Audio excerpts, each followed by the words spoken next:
My name is Rachel Foster, and until a few weeks ago, I thought I had my life figured out, or at least the parts that mattered most. I wasn't rich, but I lived comfortably. I worked as an interior designer at a modest but respectable firm in Chicago. I had a tiny apartment near Lincoln Park, and every Sunday, like clockwork, I called or visited my parents, Harold and Margaret Foster, in the suburb of Lake Forest. We weren't the most expressive family, but there was always an unspoken sense of loyalty between us. Or at least I thought there was. My parents weren't flashy, but everyone in our circle knew they were wealthy. Old money, the kind that whispers instead of shouts. My father had built a real estate portfolio in the 80s that ballooned over the years into something serious. They owned 3 homes, a private lake house, and had long-standing connections to several charitable foundations. Still, they lived modestly. My mother still drove a 2008 Lexus, and my father wore the same tweed jackets he'd worn since I was a child. They had always said the money would come to me one day. I was their only child, after all. I hadn't built my life around the promise of inheritance, but it was a comforting background hum, a soft assurance that when they were gone, their legacy and assets would live on through me. We had our issues, sure. My father was strict, emotionally distant. My mother was warmer but passive, rarely speaking up when my father's word became law. I grew up in a house that looked perfect on the outside but ran on unspoken rules and icy silences when those rules were broken. Still, I loved them. I assumed they loved me too. The last few months, though, something had changed. It started subtly. My mother would cancel our lunches last minute.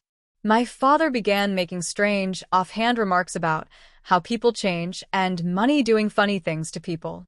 Once, during dinner at their house, I mentioned something about the future, specifically that I was thinking about buying a small condo closer to work, and my dad responded with a peculiar laugh.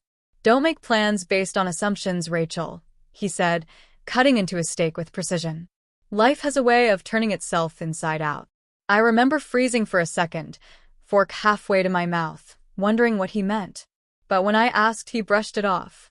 "Just a saying," he muttered. Around that same time, I noticed a new person frequently mentioned in their conversations. A woman named Ellen. Ellen suggested we change the landscaping around the guest house, my mother would say. Or, "Ellen found us that new private chef we used last weekend."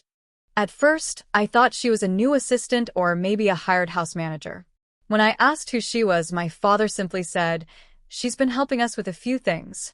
Helping. That word sat uneasily with me. My parents had never liked outsiders poking into family matters. Who is this Ellen, and why did she seem to be everywhere all of a sudden? One Sunday, during my usual visit, I arrived to find Ellen sitting in our kitchen. She was in her late 40s, polished, wearing a pale blue cashmere sweater and a gold bracelet that jingled lightly when she poured herself a cup of tea. She had the kind of calm, self-assured demeanor that instantly made me feel like a child again. "Oh, Rachel," my mother said with forced cheeriness. "You remember Ellen, right? She's been helping us with some of our planning." "Planning?" asked, trying not to sound alarmed. "Estate stuff," my father said gruffly from across the room. "She's an advisor." No one had ever mentioned an estate advisor before. Ellen stood and extended her hand, her smile neutral. "Lovely to meet you, Rachel." The handshake was brief, firm, cold. That night, I couldn't sleep. Something in my gut twisted every time I replayed that interaction. It wasn't just that Ellen was involved in their affairs. It was how much control she already seemed to have. How my parents' eyes darted to her before answering simple questions. How she answered for them at times. I told myself not to overthink it. Maybe I was being paranoid. But that unease stayed with me. Over the next few weeks, things got stranger. My calls went unanswered more often than not. Texts received vague replies like, "We're fine, dear," or "Busy day, talk soon." Once, I stopped by unannounced and found the house oddly quiet. When I walked in, Ellen was there again. She smiled, but this time it was tighter. My parents weren't even home. She said they were resting at the lake house and that it was better to schedule visits going forward. It was as though I was slowly being pushed out of a place I'd always belonged. And I had no idea why. Then one rainy Tuesday, I received a letter. Not an email, not a text, but a formal letter on embossed paper. It was from a law firm in Evanston. The letter informed me that my parents had recently updated their will and that I was welcome to request a meeting to review the details. My heart pounded. It didn't say what had changed. It didn't say why. And in that moment, standing in my kitchen with the letter in trembling hands, I realized the foundation of my entire life, the quiet certainty that I was my parents' daughter, their legacy bearer, their only family, was beginning to crack. I wasn't ready for what came next. The next morning, I called the number listed in the letter. My voice was tight as I gave the reference number and requested an appointment. The receptionist on the other end, overly cheerful, said the soonest available slot was 3 days from now. "Can you tell me anything in advance?" I asked, trying to sound casual. "What the changes were?" "I'm sorry, Miss Foster," she said, "but those details are confidential and will be shared during the scheduled session." Of course. 3 days felt like an eternity. I tried to distract myself with work, but every time I closed my eyes, I imagined wild scenarios. Had they disinherited me completely? Had they left everything to Ellen? Why? What had I done? When I arrived at the law office, the building was a sleek, modern structure with dark glass windows and an unsettling silence inside. I was led into a conference room that smelled of leather and expensive cologne. The lawyer, Mr. Darren Whitlow, was a thin man with gray temples and fingers that drummed constantly on the oak table as he read from a file. "Miss Foster," he said, looking up with an unreadable expression, "your parents recently made amendments to their estate plan. As their only child, you are still named in the will. However," he paused, "however, the majority of their estate has been designated elsewhere, namely, to a trust managed by a third party." I stared at him. A trust? What kind of trust? And who's managing it? He folded his hands. "Ms. Ellen Marston." I felt like I had been slapped. "You're telling me they handed over everything to Ellen?" "Not everything," he said carefully. "You've been left a modest amount." "How modest?" I snapped. He hesitated. "Enough to cover 1 year of living expenses, assuming a frugal lifestyle." I laughed, bitter and sharp. "Frugal? Are you serious? They're worth millions." He didn't respond. He just handed me a copy of the revised will. I scanned it, barely able to register the legal jargon. Ellen's name was everywhere. She was not just the trustee. She was the executor. She had power over the assets, the properties, the foundation funds. Everything. It made no sense. I had never even known her 6 months ago. And my parents? They had always assured me, promised me, that their estate would be my responsibility one day. Now, they were still alive, and they had handed it over to a stranger. I left the law office in a daze, my chest burning. The city looked unfamiliar, even though I'd walked these streets for years. I wanted to scream, to cry, to demand answers, but I knew better than to confront them without proof. If Ellen had manipulated them, I needed evidence. That night, I did something I never thought I'd do. I followed Ellen. I waited near my parents' house, just past dusk, parked behind a neighbor's hedge. Around 7:30 p.m., her sleek black Mercedes pulled into the driveway. She stepped out wearing a fitted coat, hair perfectly styled, carrying a laptop bag. I watched her go inside, then I waited. An hour passed. Then 2. Finally, around 10 p.m., the lights in the front of the house dimmed. I got out of the car and walked quietly around the side of the house, toward my old bedroom window. I knew this house better than anyone. I'd spent most of my childhood inside its walls. I knew which floorboards creaked, which doors didn't lock properly, and where the backup key was hidden, taped beneath the third stone of the backyard fountain. I used it. Inside, the house smelled the same, lemongrass and aged wood, but it felt different. Colder. I moved silently, heart pounding, and crept toward my father's study. The door was open just a crack, light spilling into the hallway. I peeked in. Ellen was sitting at his desk, alone. She wasn't just organizing papers. She was scanning documents into a digital file, whispering notes into her phone. I pulled out my own phone and hit record. I couldn't make out every word, but I caught phrases. Transfer to offshore account. Margaret doesn't remember signing this. Make sure the nurse doesn't talk. My blood froze. She wasn't an advisor. She was orchestrating something much darker. I took a step back and accidentally nudged a loose piece of wood in the floorboard. The creak echoed like thunder in the silence. Ellen's head snapped up. I bolted. Out the back door, around the house, and into my car. My hands shook as I started the engine. I didn't stop shaking until I was halfway across the city. The next morning, I called a private investigator. I told him everything about the will, Ellen's sudden appearance, my parents' strange behavior, the recording. He nodded slowly on the other end of the video call. I've seen this before, he said grimly. Someone inserts themselves into the lives of wealthy elders, gains their trust, takes control of medical care, isolates them, and rewrites the will. It's elder financial abuse. Classic. I swallowed. Can we prove it? We'll try, he said. But we'll have to move fast.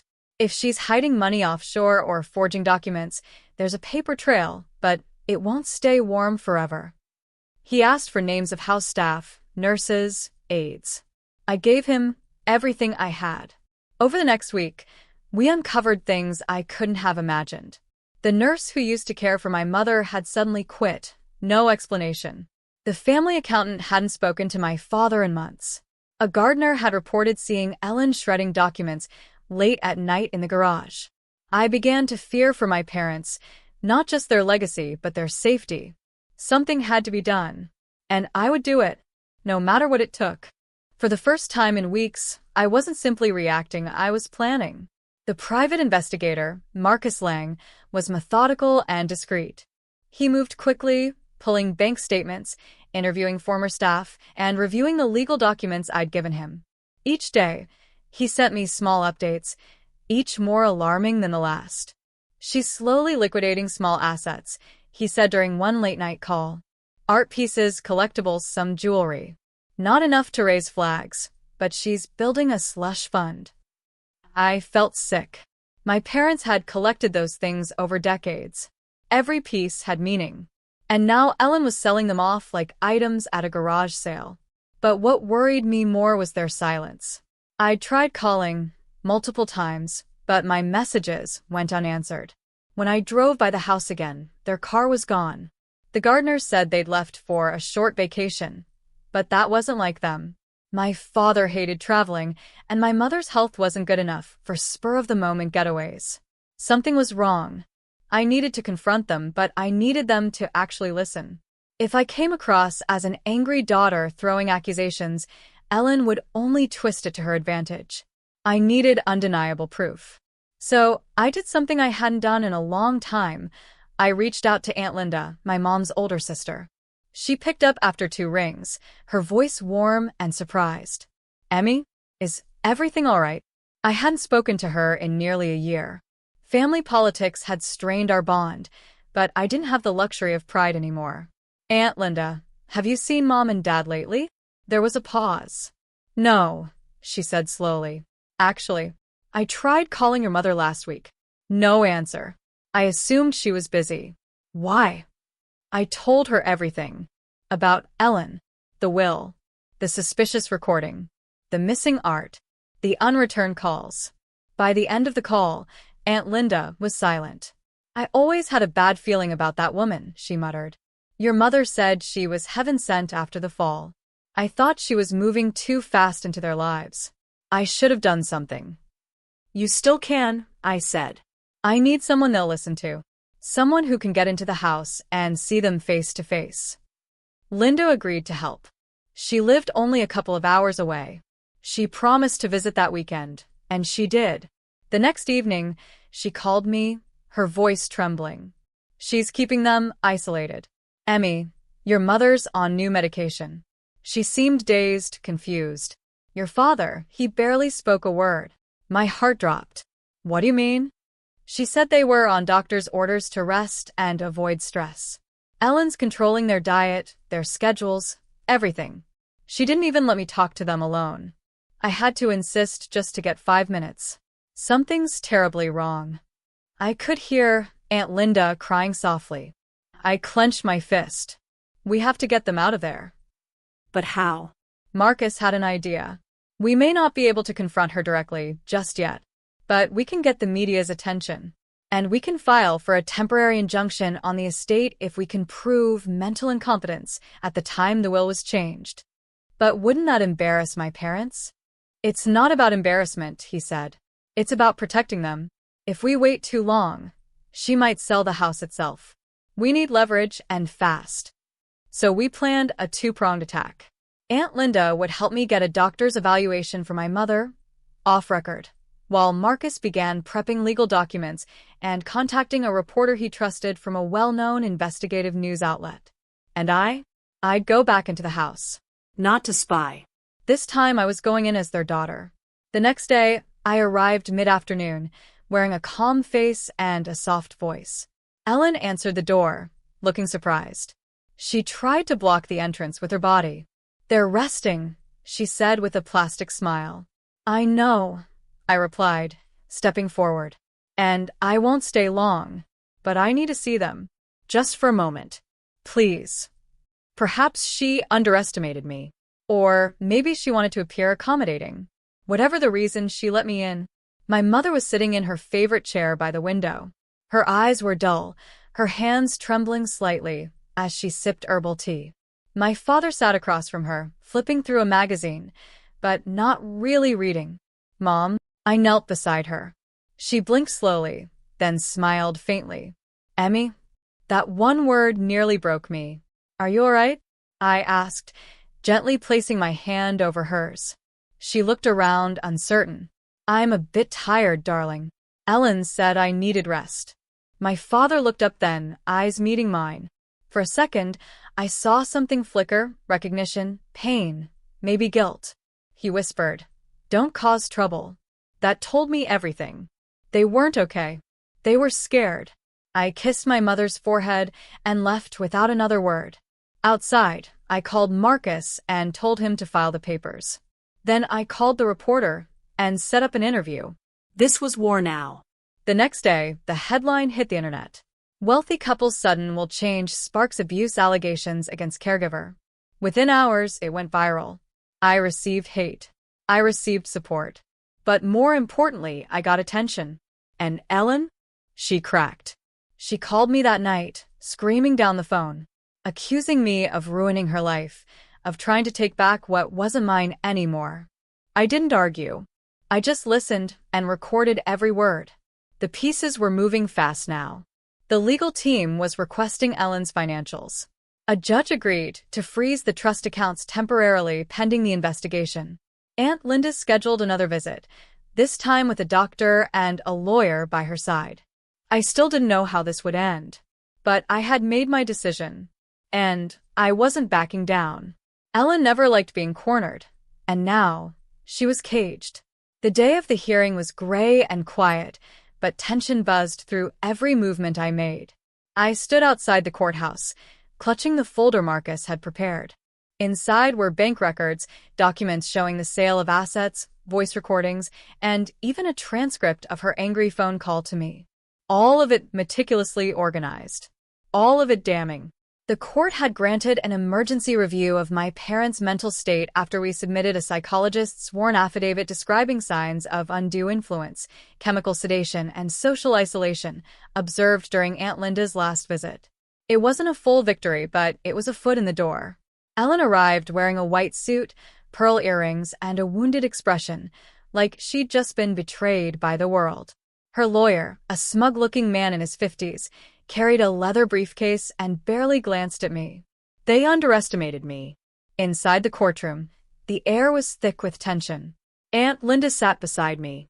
Marcus stood behind us, arms crossed, eyes watchful. A family friend had come to testify too, a retired doctor who'd known my parents for years. We had people. We had proof. But I still couldn't predict how this would go. The judge, a silver-haired woman with sharp eyes, read over the initial filing carefully. She turned to Ellen's lawyer first. "Ms. Hayes, Your client was employed as a live-in caregiver, correct? Yes, Your Honor, he replied smoothly.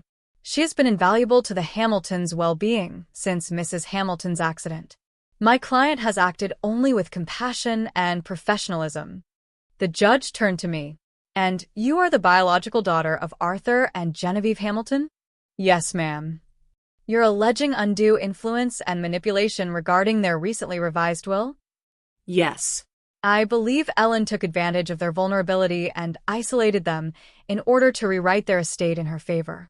Ellen let out a scoff but quickly masked it with a cough. And you have brought evidence to support this? I stood, my heart pounding. Yes. I handed the folder to the bailiff. The judge leafed through it slowly. The court went silent. I could hear the soft shuffle of papers as she read, the voice recording of Ellen berating me and calling the inheritance mine now, the financial records, the list of estate items that had gone mysteriously missing. Finally, she looked up. I'd like to hear from the doctor listed in this affidavit. Dr. Wilkins, is he present? Yes, Your Honor, said a voice from the gallery. Dr. Wilkins, a small man in a tweed coat, stepped forward and spoke clearly. In my professional opinion, Genevieve Hamilton is not in a stable cognitive state to make informed decisions, and Arthur Hamilton shows signs of emotional withdrawal consistent with coercion. Neither appeared to be acting of sound and independent mind during my most recent visit. Ellen's lawyer objected. This is speculation, Your Honor. This so-called visit wasn't court-sanctioned. The judge raised a hand. Enough.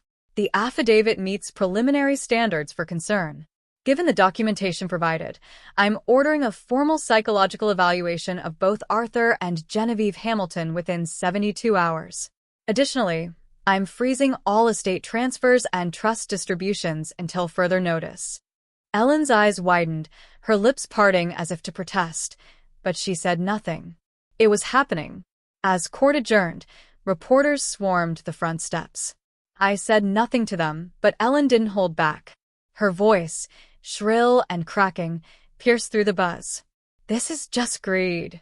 She abandoned her parents, and now she wants their money. I took care of them. I did everything for them. Her voice trembled, but the mask was slipping. The cameras were watching, and she knew it.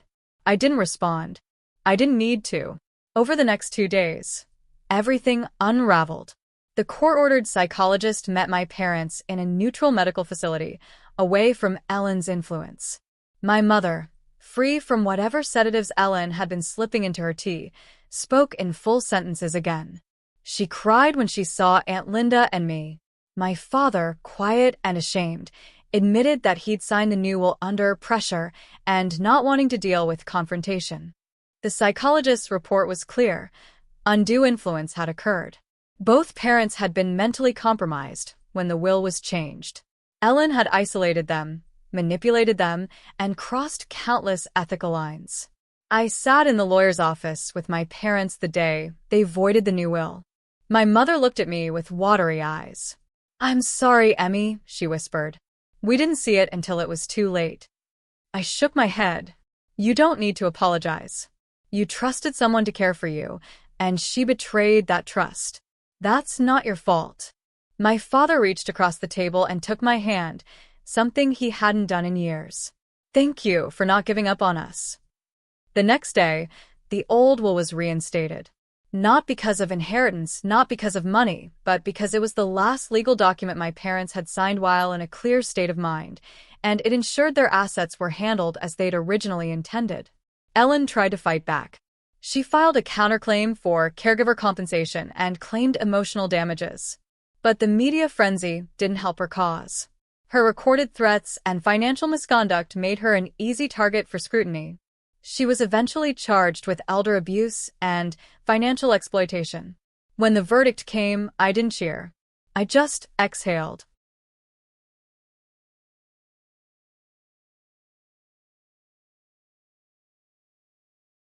Weeks passed. My parents started to heal. I began visiting them more regularly, staying for tea, helping with groceries, watching old family videos with them. It wasn't perfect, but it was real. We were reclaiming time we'd almost lost. One evening, as the sun dipped behind their garden wall, My mom turned to me and said, "You were always our fiercest defender, even when we didn't know we needed one." I smiled, blinking back tears. "I guess I'd take after you." It took months for the dust to settle. Even after Ellen was gone from our lives, her shadow lingered, small reminders of how deeply she'd embedded herself into the fabric of our family's daily routine. Her name was etched on pill bottles, scribbled on calendars, stored in phone contacts under emergency. But slowly, my parents began reclaiming their lives. And, perhaps more importantly, I began reclaiming mine. There were still hard conversations. One afternoon, I found myself alone with my father on the back porch. The garden looked better than it had in years. He'd started taking care of the roses again. A sign, I supposed, that things were really changing. "I owe you an explanation," he said quietly, handing me a glass of lemonade. I nodded but didn't speak. I wanted him to take his time. "She made things easy. That's the truth of it. We were tired, your mother and I. Getting older isn't just physical, it's emotional. You start second-guessing every choice you've made." She came in with her sweet voice, her meals, her efficiency. It was comforting. "So when she started dropping little comments about you, we listened." "What kind of comments?" I asked gently. He looked away, ashamed. "That you were too busy to visit. That you only called out of obligation. That you didn't want the responsibility when we got worse. We never really believed it at first, but you say something enough times, people begin to let it settle in." My chest ached, but I forced a smile. "She manipulated all of us, Dad. Not just you." "She almost convinced us to erase our own daughter," he murmured, his voice cracking. "We're lucky we didn't." That evening, my mom brought out old photo albums, ones I hadn't seen since I was a teenager. We went through them page by page, laughing, crying, remembering. There were baby pictures of me in the backyard, birthday parties with messy frosting faces, vacations with windblown hair and sand-covered feet. It was more than nostalgia. It was healing. I moved back into town shortly after. Not permanently, but close enough to visit often. Aunt Linda stayed with my parents for a while too, and for the first time in years, our family dinners didn't feel like obligations, they felt like home. There were practical matters to deal with too. My parents updated their estate with a new, fair will, one we crafted together, with Marcus's help. It didn't focus on assets or divisions. It focused on legacy, trust, and values. But perhaps the biggest change wasn't legal. It was emotional.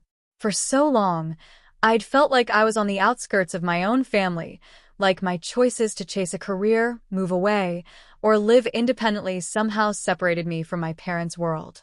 But I realize now that love isn't proven by proximity. It's proven by presence. When it mattered, I showed up. And I stayed. One chilly morning, I visited the courthouse again. Not for a battle this time, but to volunteer at a legal clinic Marcus helped run. I met an elderly woman whose niece had taken control of her accounts without consent. I listened to her story, offered what advice I could, and referred her to a pro bono legal team. As she left, she took my hand and said, "I thought no one would believe me. But you listened. That's more than most." I thought of my mother, of my father, of how close I came to losing them, to losing everything. "You're not alone," I told her. "You never were." Later that evening, as I stood outside the clinic, the sun dipping behind the courthouse dome, Marcus joined me. He had a quiet smile on his face, the kind that didn't need words. "Feels different being here now, doesn't it?" he asked. "It does," I nodded. "I used to hate this place. Now I think it gave me my family back." He glanced sideways. "You ever think about going into this line of work? Advocacy? Elder rights?" I laughed. "You trying to recruit me?" "Just saying, you've got the heart for it. And the fire." I didn't answer right away, but the thought stayed with me. Maybe everything I'd gone through wasn't just about protecting my parents. Maybe it was about discovering what I was capable of, about finding a path where I could be useful, passionate, and grounded in something real. A few weeks later, I stood in the same garden where Ellen used to walk my mother in the mornings. But this time, it was me pushing her wheelchair. My father trailed behind us, humming an old tune, a pair of pruning shears in his hand. "I want to plant something new this spring," my mom said, looking up at me. "Something that will grow tall and strong, like those oak trees you used to climb." "How about lavender?" I offered. "It'll fill the air with something sweet." She smiled. "Perfect." The breeze rustled through the branches above us. Birds chirped. Somewhere inside, the kettle whistled. Normal, peaceful, whole. My parents had changed their will at the last minute, and it nearly tore everything apart. But in the aftermath, something unexpected happened. We found each other again, not as the people we used to be, but as the people we had become, forged through heartbreak, mistakes, and the courage to confront the truth. Sometimes, the greatest inheritance isn't wealth. It's forgiveness, clarity, and the love that remains after the storm.